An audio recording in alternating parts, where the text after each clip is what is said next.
wabarakatuh.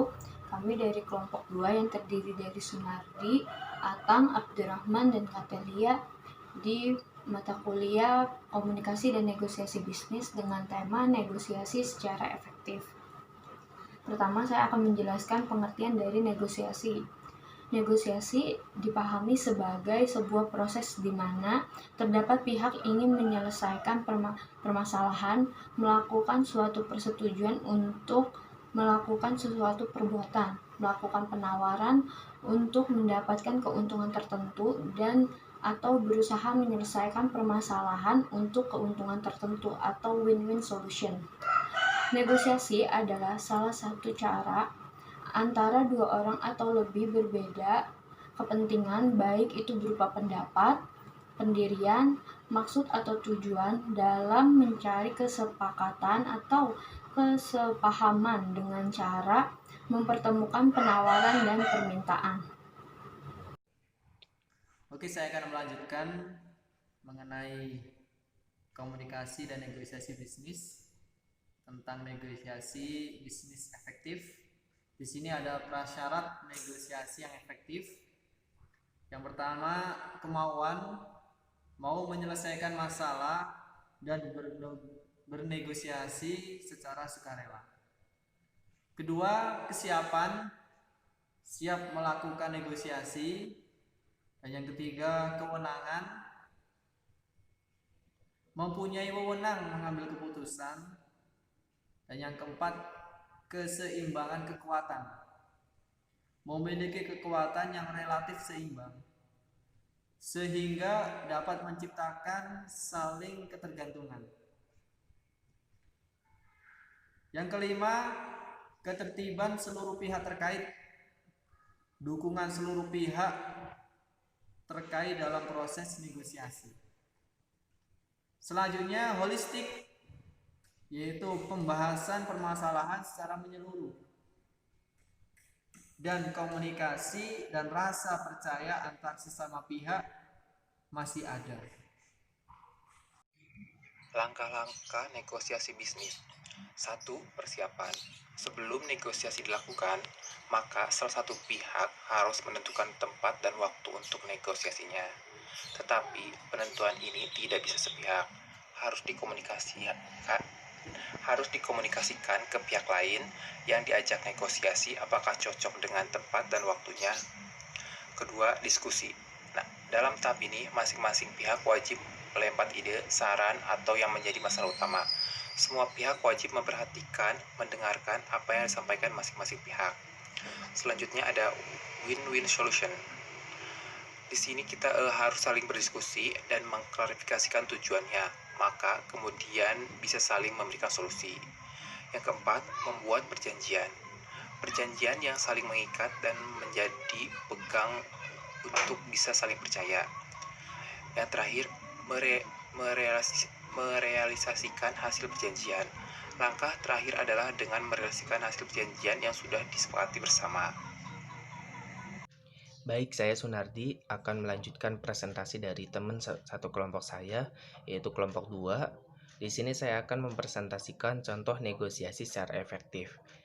Kelompok kami memilih studi kasus yaitu di sebuah bank, yaitu antara pegawai bank dan nasabah yang melakukan sebuah negosiasi tentang peminjaman uang.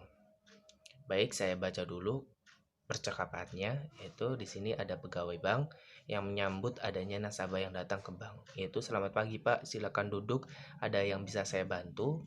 Kemudian nasabah menjawab, selamat pagi Bu, baik terima kasih, begini Bu, saya ingin mengajukan sebuah proposal peminjaman uang untuk usaha ikan lele saya gitu. Kemudian pegawai bank pun menjawab, maaf Pak, bisa saya lihat proposalnya? Lalu nasabah menjawab lagi, ini Bu silahkan. Kemudian setelah dibaca, dilihat proposalnya, pegawai bank pun menyampaikan, sebenarnya proposal Bapak ini sangat bagus sekali, tidak ada masalah, hanya saja kami dari pihak bank belum bisa memenuhi permintaan peminjaman uang sebesar 500 juta gitu. Kemudian nasabah pun ingin meminta kejelasan berapa berapa uang yang bisa dipinjamkan kepadanya gitu. Jadi kira-kira pihak bank mampunya memberikan pinjaman berapa, Bu? Setelah dihitung, kemudian pegawai bank pun menyampaikan kejelasan dari pihak bank, yaitu setelah saya hitung, kami hanya sanggup memberikan pinjaman sampai 300 juta, Pak, dengan bunganya 4%. Kemudian nasabah pun mulai membangun kepercayaan kepada pegawai bank gitu, bahwa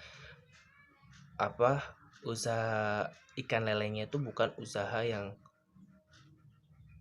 terhitung pendapatannya itu rendah dan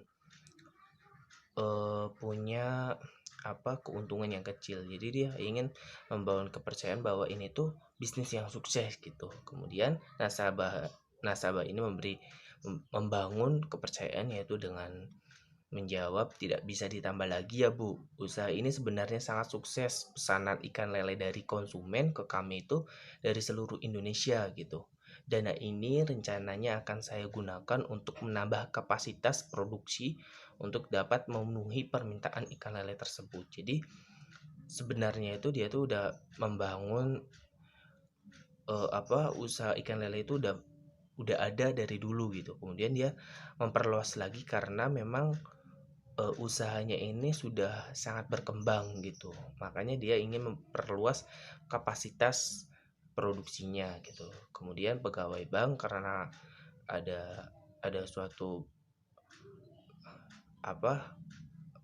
dari nasabah itu membangun sebuah kepercayaan. Kemudian pegawai bank pun memberikan tambahan peminjaman, yaitu ya sepertinya kami hanya sanggup untuk memberikan pinjaman sebesar 350 juta gitu. Nasabah pun ingin menambah lagi peminjamannya itu 400 juta gitu. Wah, apakah tidak bisa dinaikin sedikit lagi ya Bu? Gimana kalau 400 juta gitu. Kemudian pegawai bank pun menjawab, maaf ya Pak, hanya segitu yang dapat kami sanggupi. Kemudian nasabah pun menyetujui keputusan tersebut, yaitu peminjaman hanya diberikan 350 juta gitu. Oke deh Bu, tidak apa-apa, saya setuju kalau gitu. Menurut saya di sini menggunakan teknik negosiasi, itu teknik kooperatif, yaitu mereka mencari win-win solution. Jadi yang diinginkan nasabah ini 500 juta dan pihak bank itu hanya mampu memberikan 300 juta, tetapi karena ada negosiasi, dibangunnya kepercayaan dari salah satu pihaknya sampai satu pihak laginya itu percaya dan mulai mempercayai bahwa bisnis itu bisnis yang benar-benar dapat dipercaya gitu. Makanya diberikan pinjaman lagi, yaitu 350 juta gitu. Yang tadinya hanya sanggup 300, sekarang dinaikkan menjadi 350 juta. Dan menurut saya di sini juga itu merupakan negosiasi kolaborasi. Jadi di sini tuh hasil keputusannya dan relasinya itu dioptimalkan gitu. Jadi di situ kan relasinya itu agar terjaga hubungannya gitu antara nasabah dan pihak banknya itu terjaga, dan hasilnya itu pun dioptimalkan gitu. Yang tadinya pihak bank hanya mampu 300 juta, memberikan 300 juta, tetapi karena dari nasabah menginginkan lebih, karena dari targetnya 500 juta itu hanya diberikan 300 juta, nasabah menginginkan peminjaman itu dinaikkan gitu. Jadinya karena untuk mendapatkan atau menemui sebuah hasil yang optimal, akhirnya diberikan peminjaman 350 juta. Sekian dari saya, kurang lebihnya mohon maaf. Assalamualaikum warahmatullahi wabarakatuh.